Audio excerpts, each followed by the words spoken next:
का संभव। आप देख रहे हैं पहरेदार टीवी का सबसे बड़ा कंज्यूमर शो, जहां हम बुलंद करते हैं आपकी यानी हर कंज्यूमर की आवाज। आज हम हाजिर हैं कंज्यूमर की बड़ी जीत के साथ, और ये जीत इंश्योरेंस से जुड़े एक मामले में मिली है। इंश्योरेंस एक ऐसा सेक्टर है जहां कंज्यूमर लगातार पॉलिसी की बारीकियों में मात खा रहा है, लेकिन इस बार नहीं, क्योंकि इस बार पहरेदार के प्लेटफॉर्म पर इंश्योरेंस कंपनी एचडीएफसी लाइफ को बदलना पड़ा। अपना स्टैंड कंज्यूमर को देनी पड़ी, पॉलिसी की पूरी कीमत, वो भी ब्याज के साथ। और ये एक बड़ा रिफंड है, 1000, 10,000 या लाख रुपए का नहीं, बल्कि 25.5 लाख रुपए का रिफंड दे रही है एचडीएफसी लाइफ ब्याज के साथ पहरेदार में आज हमारा फोकस रहेगा कोलकाता के हरीश चंद्र अग्रवाल के केस पर, जो बुरी तरह से फंस गए थे एचडीएफसी लाइफ के एजेंट के झांसे में। पहरेदार ने निकाला अग्रवाल जी को इंश्योरेंस फ्रॉड के इस जाल से। इसके अलावा इंश्योरेंस से ही जुड़ा एक और मामला, आईसीआईसीआई प्रूडेंशियल लाइफ तैयार हुई अनचाही पॉलिसी लौटाने के लिए, और साथ ही में देखिए टाटा डोकोमो ने कैसे सेटल किया ओवर बिलिंग का मामला। तो सबसे पहले जीत की बात करेंगे, क्योंकि जब कंज्यूमर जीतता है तो यही पहरेदार की भी जीत होती है। एचडीएफसी लाइफ ने लिया यू टर्न। जिस एचडीएफसी लाइफ ने शुरुआत में कंज्यूमर को नजरअंदाज किया था, उसी ने पहरेदार में पॉलिसी वापस लेकर रिफंड दिया, और वो भी ब्याज के साथ। कंज्यूमर को वापस मिल रहे हैं 25.5 लाख रुपए। रिफंड की ये रकम पहरेदार में अब तक के इतिहास में सबसे बड़ी है, और शायद हरीश चंद्र अग्रवाल जी का ये केस इंश्योरेंस मिस सेलिंग के मामलों में अपने आप में एक काफी बड़ा केस भी माना जाएगा, क्योंकि रकम बहुत बड़ी थी और इसलिए स्ट्रगल भी काफी लंबा रहा। कोलकाता के 70 साल के रिटायर्ड हरीश चंद्र अग्रवाल को एचडीएफसी लाइफ के एजेंट ने 12.5% रिटर्न का झूठा सपना दिखाया, और फिर झूठ पर झूठ बोलकर 25.5 लाख की पॉलिसी में फंसा दिया। इनकी सारी जमा पूंजी का निवेश ऐसी पॉलिसी में कर दिया जिनकी इन्हें शायद जरूरत नहीं थी, और शायद वो इस बात के लिए तैयार नहीं थे कि उन्हें 10 साल तक इसका 25.5 लाख रुपए का प्रीमियम चुकाना पड़ेगा। पॉलिसी के चक्रव्यूह का जाल कैसे बुना गया, बताने के लिए हमारे साथ हैं हरीश चंद्र अग्रवाल जी की बेटी शिवानी सिंह, यहाँ दिल्ली स्टूडियो में मेरे साथ, और साथ ही एचडीएफसी लाइफ का पक्ष रखने के लिए हमारे साथ मुंबई से जुड़ रही हैं कंपनी में senior vice president customer relation Matilda Stanley. आप दोनों का ही स्वागत है। लेकिन शिवानी, जीत आपकी है, इससे शुरुआत आपसे करूंगी। जीत तो गए, लेकिन जैसा मैंने कहा स्ट्रगल भी काफी लंबा रहा। बहुत लंबा आपके पिता बिजनेसमैन है, पढ़े लिखे हैं जी। तो आखिर कैसे कन्विंस हो गए इस तरह की गलत पॉलिसी में? इतनी बड़ी रकम लगा दी उन्होंने एचडीएफसी लाइफ की पॉलिसी में, जो उन्हें चाहिए भी नहीं थी। जी बिल्कुल, उन्होंने इसलिए लगा दी क्योंकि एचडीएफसी लाइफ के एम्प्लॉई जो पर्सन आए, संदीप साहा, उन्होंने कहा कि मैं एचडीएफसी लाइफ का एम्प्लॉई हूँ। उन्होंने अपना बिजनेस कार्ड दिखाया, उन्होंने मेरे फादर को अश्योर किया कि आपको 12.5% का रिटर्न मिलेगा, जो कि मेरे फादर को बहुत अट्रैक्टिव लगा। यदि आप किसी और बैंक में एफडी में लगाते हैं तो इतना रिटर्न नहीं मिलता है। इस भरोसे पर कि एचडीएफसी लाइफ जैसी प्रतिष्ठित कंपनी आपको ये भरोसा दिला रही है कि आप सिर्फ एक बार 25.5 लाख रुपए लगाएंगे तो आपको 10 साल 12.5% का रिटर्न मिलेगा, इस लुभावने he just thought it was very attractive, तो इसलिए उन्होंने खरीदा। बिल्कुल। मटिल्डा, आपके पास आना चाहूंगी। इस तरह की शिकायतें आम हैं इंश्योरेंस में, केवल आपकी ही कंपनी नहीं, कई कंपनियों के हमारे पास ऐसी शिकायतें आती हैं। और शिवानी के जवाब से मुझे जो पता चल रहा है कि वो एजेंट था, कंपनी का एम्प्लॉय था, कंपनी का रिप्रेजेंटेटिव था, ये भी उन्हें साफ तौर पे नहीं पता है।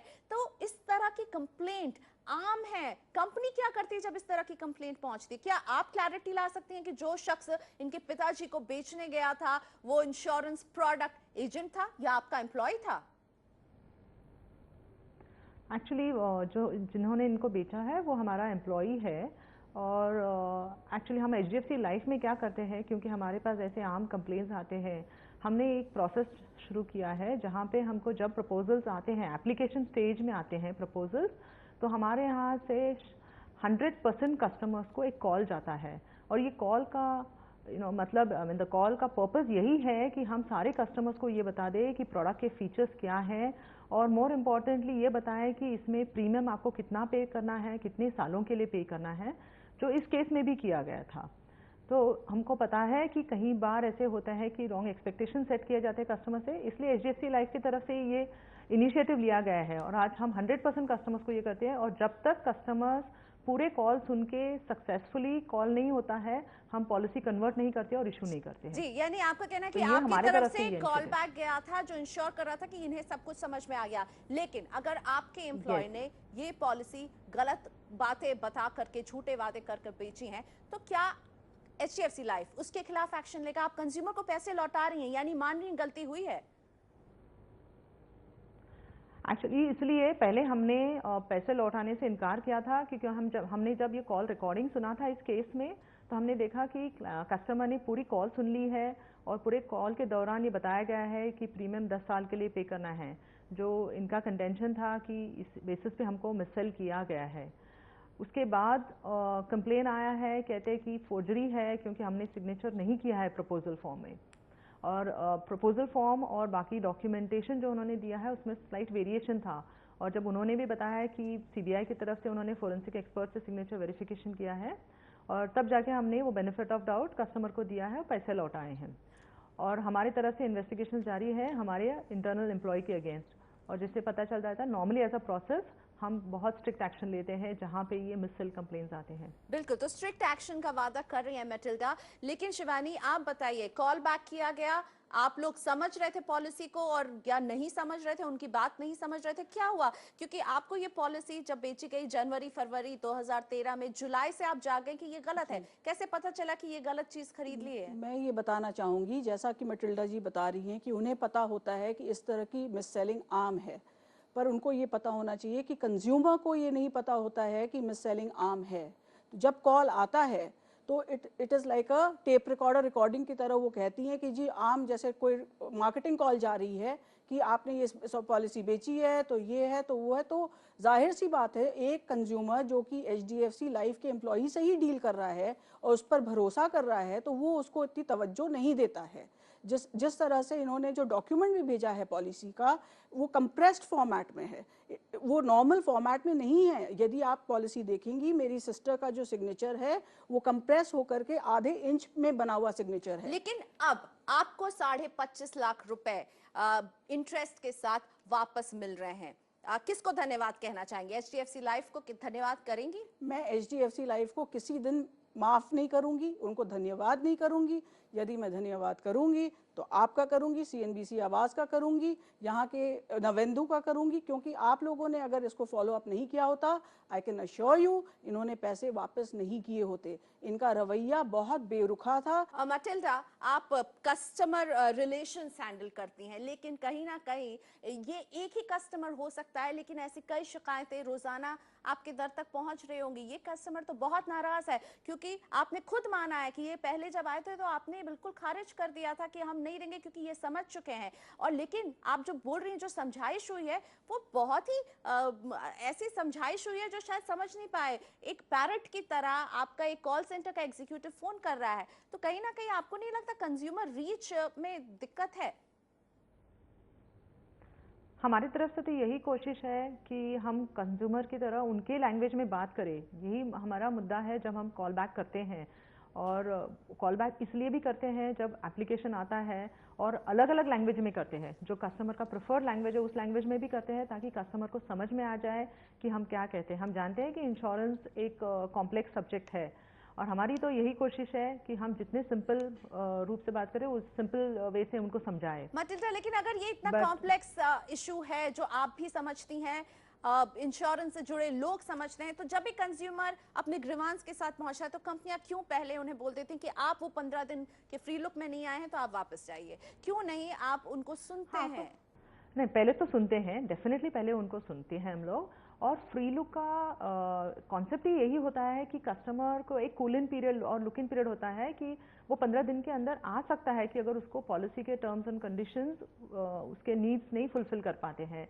इस केस में स्पेसिफिकली हमको तो लिखित रूप में मिला है from MS Shilpi Agarwal on letter dated 3 June कि उनको सारे के सारे पॉलिसी डॉक्यूमेंट्स मिले हैं, और उन्होंने ये भी लिखा है कि आई एम सेटिस्फाइड, मतलब मैं संतुष्ट हूँ इस पॉलिसी से। ये हमें हमारे पास ये लिखित रूप में है उनका लेटर जो है। शिवानी की यहाँ पर नाराजगी है कि आप लोग इस कॉम्प्लेक्स प्रोडक्ट को आपके रिप्रेजेंटेटिव, आपके एम्प्लॉय जिस तरीके से कंज्यूमर तक पहुंचा रहे हैं, उसमें कई कमजोर कड़ियां हैं, आप ये मान रही हैं और इसको सुधारने की जरूरत महसूस करती हैं या नहीं? एक चीज मैं कहना चाहूंगी प्रियंका जी, हमारे डॉक्यूमेंट में जैसा कि ये बोल रही हैं कि शिल्पी जी ने लिख करके दिया, हमारी पॉलिसी में आज तक मोस्ट इंपॉर्टेंट डॉक्यूमेंट जो कि अब हमें पता चला है, शायद अब हम इसके एक्सपर्ट्स हो गए हैं, वो डॉक्यूमेंट अभी तक नहीं मिला है हमें। बिल्कुल, यानी MITC नहीं है मटिल्डा, लेकिन एक ही बात, कंज्यूमर के हक के लिए मैं आवाज उठाती हूँ और वही उठाना चाहती हूँ जो मुझे शिवानी की बातों से लग रहा है कि जिस तरीके से आपके रिप्रेजेंटेटिव, आपके एम्प्लॉय, आपके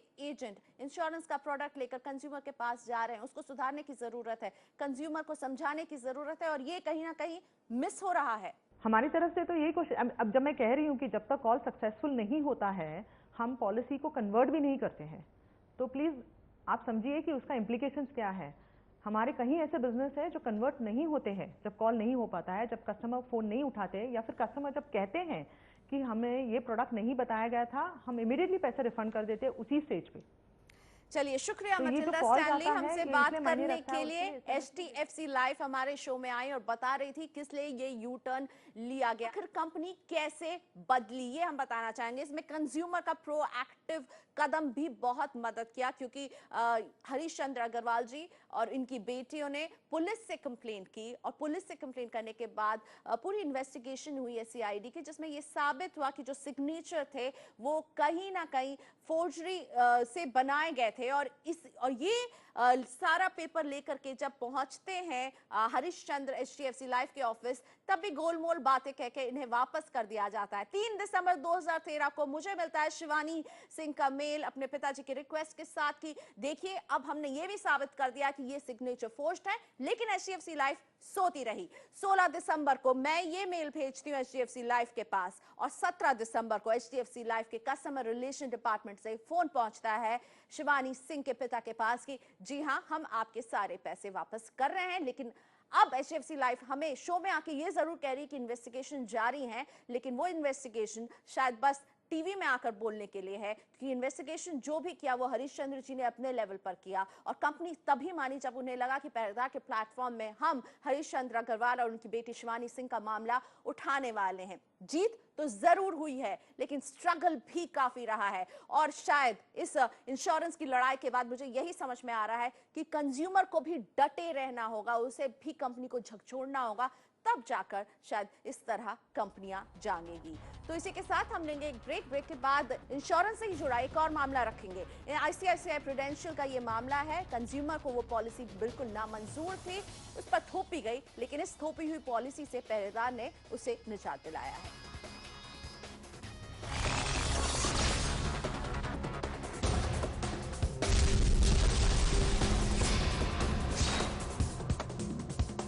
वेलकम बैक, आप देख रहे हैं पहरेदार, जहां हम उठाते हैं कंज्यूमर के हक की आवाज। इंश्योरेंस मिस सेलिंग का एक और मामला और इस बार कंपनी है ICICI प्रूडेंशियल लाइफ। तरीका वही जाना पहचाना, भारी भरकम रिटर्न के झूठे वादों के जाल में फंसकर रह गया कंज्यूमर। कमीशन से भर गई एजेंट की जेब और एजेंट गायब। पुणे के चरणपाल सिंह को सितंबर 2011 में ICICI प्रू की तरफ से फोन आया कि कंपनी ने एक नया प्लान लॉन्च किया है जिसमें उनकी पुरानी पॉलिसी जो कि लैप्स हो चुकी है उसकी रकम एडजस्ट कर दी जाएगी। चरणपाल जी ने ये पॉलिसी भी खरीद ली, लेकिन थोड़े दिन बाद जब इनके पास डॉक्यूमेंट पहुंचता है तो इन्हें पता चलता है कि जो बातें कही गई थी वो कहीं से भी पूरी नहीं हो रही है। चरणपाल सिंह हमारे साथ पुणे स्टूडियो में है। नमस्ते चरण जी, बहुत स्वागत है आपका। क्या हुआ आपके साथ? आपकी पुरानी पॉलिसी को एडजस्ट करने के लिए आपने नई पॉलिसी ली, लेकिन ऐसा कुछ होता हुआ नहीं दिख रहा था जब डॉक्यूमेंट्स मिले। बिल्कुल सही। First of all thank you आपको, आपने मेरा ये केस रखा। और जब मैंने ये नई पॉलिसी खरीदी थी तो मुझे ये प्रॉमिस किया गया कि जो भी मेरी पुरानी पॉलिसी का अमाउंट है they are going to adjust in the new policy. But unfortunately जब मैंने उनसे फॉलो अप करना शुरू किया, फ़ोन किया इनको, तो उन्होंने मेरे को प्रॉपर आंसर नहीं दिए। मैंने कई मेल्स भी किए, ऑलमोस्ट अराउंड 20 to 30 मेल्स इनको मैंने किए। मेरे को हमेशा एक ही रिप्लाई मिलता था, 15 days lock in period and all. तो उसके बाद मेरे को कहीं से कुछ नहीं सूझ रहा था। 1-1.5 साल से मैं ट्राई कर रहा हूँ इनसे बात करने की, इनसे प्रॉपर आंसर लेने की, बट मेरे को अभी तक कुछ नहीं, इन्होंने प्रॉपरली कोई सोल्यूशन नहीं दिया। यानी आपने मन बना लिया था कि आपको इस पॉलिसी की जरूरत ही नहीं है, आप इसे छुटकारा लेकिन पाना चाहते जब थे, आप राइट?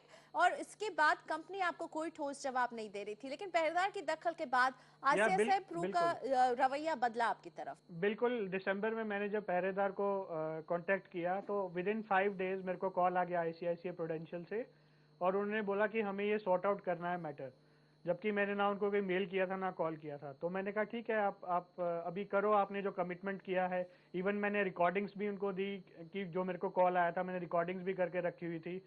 फिर भी उसके बाद आपके दखल देने के बाद उन्होंने विद इन 15 डेज सारा प्रोसेस कर दिया और मुझे ये इंटीमेट किया कि मेरी जो नई पॉलिसी का पैसा है वो मुझे रिटर्न कर दिया जाएगा। चलिए, और शुक्रिया नए साल के चरणपाल। दिन मेरे को मेरे अकाउंट में मेरे पैसे वापस मिल गए। चलिए, तो आपके नए साल की शुरुआत अच्छी रही। पहरेदार की दखल के बाद चरणपाल अपनी जंग जीत सके। कंपनी के मुताबिक चरणपाल ने जो प्लान लिया था उसका नाम था ICICI Pru guaranteed saving insurance plan. Verification call में भी कस्टमर ने पॉलिसी जारी करने के लिए अपनी सहमति दी थी। इसके बाद 15 दिन के फ्री लुक पीरियड में उसकी तरफ से प्लान को लेकर कोई आपत्ति नहीं जताई गई थी। 7 महीने बीते के बाद चरणपाल सिंह ने इस प्लान को बंद करने की इच्छा जताई। हालांकि तब तक फ्री लुक पीरियड खत्म हो चुका था। कंज्यूमर के हितों को ध्यान में रखते हुए आईसीआईसीआई प्रू ने इस पॉलिसी को अब बंद करने का फैसला लिया है और प्रीमियम की पूरी रकम, जैसा कि चरण बता रहे थे, इन्हें रिफंड कर दी है। इसी के साथ वक्त हो गया है ब्रेक का। ब्रेक के बाद टाटा डोकोमो के कंज्यूमर को पहरेदार ने दिलाई राहत। करीब 20,000 का रिफंड होने वाला है अब इस कंज्यूमर के लिए। पूरी कहानी इस ब्रेक के बाद।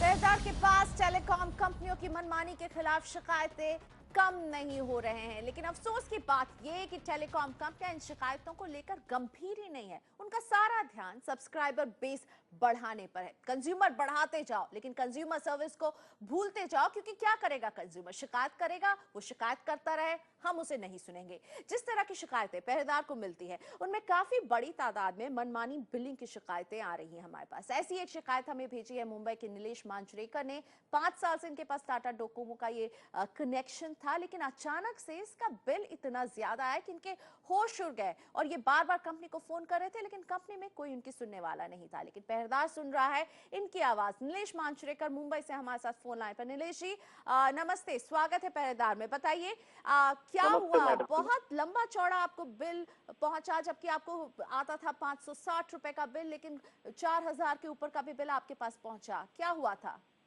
नॉर्मली मुझे बिल जो आने का वो 500 के करीब होने का, और अचानक से मुझे जब नवंबर में बिल आया, नवंबर 2013 में जो मुझे बिल आया 4826 का, तो वो बिल देख के मैं टोटली सरप्राइज हो चुका था, क्योंकि इतना बिल मैं कभी एक्सपेक्ट नहीं किया था मैंने जी। और जब मैं उनके टाटा को मैंने कांटेक्ट करना चाहा तो मैंने उनको पहले कंप्लेंट रजिस्टर की और उनके एंड से मुझे रिप्लाई आया कि हम अब चेक करके आपको बताएंगे। बिल्कुल। तो दूसरे दिन जब मुझे कॉल आया तो उन्होंने बताया कि जो आपका यूजेज है वो हिसाब से ही बिल आया है। तो मैंने उनको यही पूछा कि जो क्रेडिट लिमिट होती है वो 3000 की क्रेडिट लिमिट जब क्रॉस हो गई तो आपने मुझे क्यों नहीं बताया? तो उनके पास इसके लिए कोई जवाब नहीं था। तो 3000 की आपकी क्रेडिट लिमिट पार हो गई थी, कुछ नहीं बताया, बढ़ता गया बिल, बढ़ता गया और बढ़ता हुआ बिल आपको भेज दिया। तो आपने जब शिकायत की कि ये बिल आप देने के लिए राजी नहीं है, तो कंपनी का क्या रवैया था? कंपनी ने ये बताया कि आपको ये बिल पे करना ही होगा और अगर आप नहीं करेंगे तो हम उसमें कुछ नहीं कर सकते। आपके लाइन उन्होंने मुझे एक्चुअली बिना बताए उन्होंने मेरी लाइन डिस्कनेक्ट कर दी, इनकमिंग और आउटगोइंग दोनों डिस्कनेक्ट कर दी उन्होंने। और मैं बार बार उन्हें मेल करता रहा कि मुझे ये प्रॉब्लम जल्द से जल्द रिजॉल्व करना है, लेकिन उनकी तरफ से मुझे कोई भी रिप्लाई, पॉजिटिव रिप्लाई नहीं आया।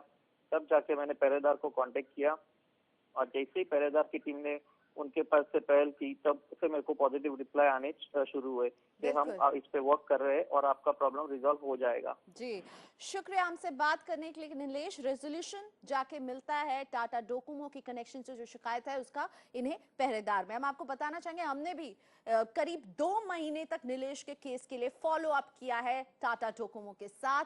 5 दिसंबर को हमने मेल भेजा था टाटा डोकोमो को। अभी तक हमें टाटा डोकोमो से एक आधिकारिक जवाब नहीं मिला है, लेकिन लेकिन जैसा कि नीलेश बता रहे थे, अब ये मामला सुलझ गया है। नीलेश से मिली जानकारी के मुताबिक उन्हें टाटा डोकोमो की तरफ से 19,185 रुपए की छूट दी जा रही है, लेकिन ये सारी बात वो सीधा कंज्यूमर से कर रहे हैं। पहरेदार जिन्होंने ये शिकायत भेजी है उन तक हमें अभी तक ऑफिशियली नहीं बताया है।